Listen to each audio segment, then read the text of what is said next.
A very good afternoon to you traders. Mark here from Day Trading Room, 1 o'clock London time, Saturday. Just reviewing last week's action, and what started off as a slow week has turned out to be a very nice Thursday and Friday. Just want to say thanks to those of you who came into the room last week. We've got a great bunch in there now. It's really turning into be a really great place to come and trade. Morning meetings, especially on Friday, we really got on the end of that. I think most people's trade ideas was to have a short bias, go into the day with a short bias, look for the pop to short on, and stay short. We talked about 16,000 cash as our target. We actually exceeded that to the downside. And then in the evening meeting, talking about the counter trend cycle that we waited for to try and get short on, which we didn't get. So we just did a quick change of the strategy on the fly and what we're looking for, and which was selling into the close, prediction that we would close on the low print, being the trend day that it was. And it turned out to be a nice day. So yeah, thanks for those of you guys who came in and made that room what it was at the end of last week. A few places left. We can do a maximum of 20 per day. So if you're interested, website daytradingroom.com. There's no charge for it, and I can give you a login. You can come and join us. We're not about making trade calls. We're not about ringing a buzzer. We're about developing a strategy, talking about levels, having a trade ideas, pointing out levels of interest, things to look for, and just doing it that. So you're on your own account, doing your own things, but benefiting from group analysis. So anyway, let's run through some of the trades.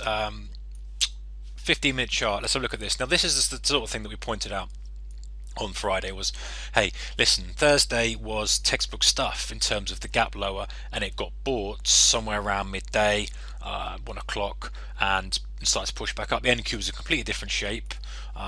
So the people were happy, people were smug, the bulls were smug, they were feeling happy with there's Thursday on the NQ. There was no reason for anybody to be unhappy about the whole thing, and particularly the NQ. Now that looked like it was about to rip back to the highs again. If you forget about Friday there and look at that chart as one, it looks like a very nice bullish chart, doesn't it? You've had a ramp up, you had the V-shaped bottom, bullish. You've had the hold at support, bullish. You've had every single dip under support, bought, bullish. The only bearish thing you've got about this chart is the failed top there. But the fact that Thursday made that W-shaped bottom and then ripped back through, Microsoft causing that additional pop there, just looks a nice bullish chart. There's no reason for bulls to be panicking at all.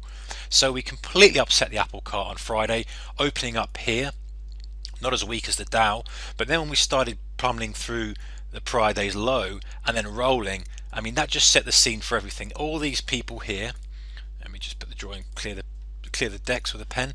All these people here were trapped. All these people here who assumed new highs were trapped. All these people from here have been trapped, and all these people who are bought down here and who've been sitting for ages waiting for the break to sell into were now getting a little bit questioning what was going on. So that was the NQ, and that was the strongest market. Looking at the YM, completely different shape, same sort of thing. People were probably expecting a bit of a gap up on Friday for a Friday rally. When it gapped below the prior day's low and the selling just came in within the hour, then that was it. That was all that was needed to cement what was looking okay for most people, and the buyers were reasonably happy to actually being a day of complete carnage. So short thesis going into the open, looking for any tape selling pauses to jump on to get short, and then when it became clear that it was going to be a trend day, then went into the trend day mode of no longs at all, staying out completely out of the longs, just waiting for pop ups on the ticks, little levels to be tested, little wicks to form, and trade it like that. So let's drill into the 1 minute. Here we are. It's the 1 minute YM. Focus pretty much 100% on it was 100% on the YM for me on Friday, and this is what I've got. Now this was interesting actually, because at the open, nothing's clear, is it? All in hindsight, it all looks great, but you've got to adjust your strategy as you're going through the day. And despite having a short bias, a short thesis, the little pop up, we opened, should I say, a big gap lower. We held lower. We tried to push up on this 1 minute candle here. I'll zoom in a little bit more on that, and failed. And that triggered a short for a lot of people. I took the short. A couple of guys in the room took the short, and it started to roll over. nice scales, and then it looked like it was about to fall out of bed. At this point here, uh, it it bounced straight back up. Now that's obviously, if you've got a scale, you're getting stopped out. If you're holding it looking for a long runner, you're going to get stopped out a couple of ticks profit on your last scale, or if you've got a tighter trail, you're going to get stopped out there. But that's fine, because if you're expecting a trend day and it doesn't happen, you can't be that eager to take profits off the table. You've got to let it, give it some room. And if you're taking some scales and your last couple get stopped, break even, then that's no big deal. That's the danger sometimes of looking for those final targets. But that's what risk management's all about. So then at this point here, it actually looked like we might go up and tag the prior day's low, which was 78, if I recall. Yeah, there we go. So let's stick a line in so we can see exactly what we're looking at. So 78 here. It actually looked for all the world as if we were going to do that, because it looked like it trapped loads of people short here. And I agree with other people who were looking for the long at that point that this might have been just a trap and we were going to blast to the high side. Now this is where it gets interesting, because I was thinking that some people took a scale and stopped on a break even. That's again why it's so key to have risk management. It doesn't matter if you're wrong, you ditch it. But what happened here is a lot of people had taken the long here, thinking, okay, that was a trap, we're going to rip to highs, and when it rolled over so quickly, that was the fuel for this complete drive to the downside. Specifically these two candles here. That's okay, they're sticking with it. Then when it starts to hammer through the VWAP with really serious moves and decent volume on these two candles as well. Look at the volume up here, really serious volume.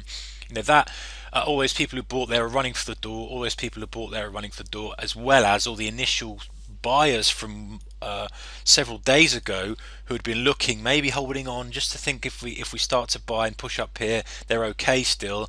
That sort of says to them, we're not okay, we're going to have to run out here. And then it became clearer that it was going to be a downside selling day. But at that point in time, having made that short there, having been a little bit mixed, I didn't personally take the long, but I fully think it was valid. A couple of guys did take that looking for that pop up there, but were very quick to cut when it didn't work for them. Superb risk management, that's what it's all about. Short-term trading, you're wrong, you cut it, you're right, you run it. We drifted down here, we pushed down here. It just looked so awfully weak then. It just looked like it was really exactly what we're expecting. The thesis of the short on dips just looked like it was perfect. Pulling back to the VWAP, there's a little wick rolled over. This was, I think, was the nicest one of the lot. I can't remember all of the trades I did. It was quite active on Friday, but this one particularly stands out for me, and I'll talk about one in the just one more towards the close as well. Let's get rid of that line. The 16,000 Dow. And by the way, this 16041, you can't really see it on here, but it became a really key tape level, and there's loads of volume done on that 16041. So we created that as a bit of a line in the sand. That was alerted, as a tape level of interest, in the chat, and it really was, because that when that held, excuse me, on the way up and broke, that looked like there was the point it was going to maybe perhaps fill the gap to the upside. But then when it failed again and really just left it for dead, it just gives you so much more information about what's going to happen in the next few hours, so you can look to position. But anyway, going back to this setup, this was a nice little trade. 16,000 YM was support, came back, held again, broke through on some really good volume. That's a nice candle. That struggled to creep back up, and if you look at these ticks now, it's not a perfect setup by any means, because the ticks didn't go that low, but as they started to push back up, crept back up, just tagged that 16k, and obviously that's the thing we're going to be alerting to. There's the support turned into resistance potentially. We've got a wick, we've got a tick to zero. It's as good a place as any to have a crack at the short, and that was absolutely, that was worked out beautifully. Some scales was okay to hold on through that. I still had the thesis that, okay, I think now this is the trend day. I'm looking for that 16,000 cash. I think we got it about 4:30 UK time, was around here. So for me, that was the nicest short of the day, really, like almost like the most textbook trade of the day. Really should have added another batch there in hindsight, looking at it, and you can see how sweet that really was. But no, I didn't. I just kept with the original position after scaling some off, looking for that final target around 16,000. I'm just going to double check. I'm pretty sure that it was around that time. About 4:30 we hit 16,000. Just drag it into the screen so we can see. Yeah, there we are. Yeah, 4:30, 16,000 on the cash. We went a hell of a lot lower than that, but that was our initial targets. Then anyway, so that was that. Sitting pretty tight, waiting for a counter trend cycle that just never came. It never came. Hindsight, there's a couple of nice little pops that could have got on, but they just weren't high enough for me. I was just looking for something a little bit stronger that failed and rolled over. And those of you who've seen me trade these sort of days before will know that I really want to see that drive, a spike, the wick, and then just see it fail. As a sort of counter trend move after a downtrend, but it just sort of held at lows. Look at this resistance and support holding, and then it just rolled over. We cycled it a little bit, but we just sort of held at 30 tick ranges at lows. So the just for the final hour, we discussed about what we're looking for in the last hour, and I still said I'd like to see some sort of counter trend pop. It's not too late to see a 30-minute drive, maybe even getting back up to this sort of level here, failing and rolling over and giving us a really nice hammering into the close. It gives a lot of meat into the trade, a lot of downside targets to play off. Didn't work out that way, so coming into the sort of last 30 minutes or so, changing strategy slightly and saying, okay, as soon as I see that tape selling coming in, and a weakness and people panicking to get their orders done before the close, then the short's going to be taken. And they were a little bit sneaky here because it started to roll over, and a couple of people highlighted that as well, and it looked pretty clear on the tape. Rolled over, it was enough to take some up off the table. From there to there was a good, it's almost 40 points, not quite, but maybe 35 from that point there when it really started rolling. But then they put in some little sneaky high tick readings. Now the good thing about this, I know this is like a couple of minutes worth of action, but you can see so much the true measure of the market when you get things like this. It popped up, put in some high tick readings, and you had to respect those. If you were short, you had to say, okay, I want to be careful here. We're right at the end of the day. We've got 5 minutes left. Let's cover the last batch of the short. This is what I did anyway. Cover the last batch of the short. I was in on this drive lower, scaling into it. Covered the batch, thinking, okay, I just want to protect myself here. The last thing I want to do on a Friday is see this rip to highs. Maybe the thesis is wrong. You can have a good idea, you can have a trade idea, but you always must respect your risk management's going back to the trades from the open. But then when that couldn't hold and we just started to roll and really pick up steam, then that was the time. I know it's only 2 minutes, but the likelihood is you're going to close on lows when you're that close to lows. And if you get high tick readings with no follow through, then it's time to put that short back on and hold it right into the close. Exactly what I did. Put the short back on right into the close, closing print a couple of seconds before the close. Stick it into the market and take it out. So that was Friday. It was a good day. I like these sort of days.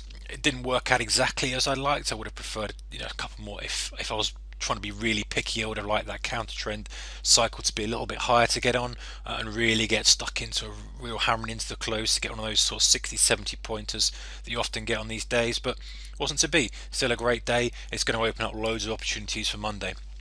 So we've had a great trading week, guys. If you're interested in coming and trading with us in the room, go onto the site and you can send me an email on the contact us page and I'll sort you out the login. 20 spaces is the max we can take at the moment in the room at any one time. So get on that if you're interested. Otherwise, have a great week. Keep the risk managed. Back with another video next weekend. Take care.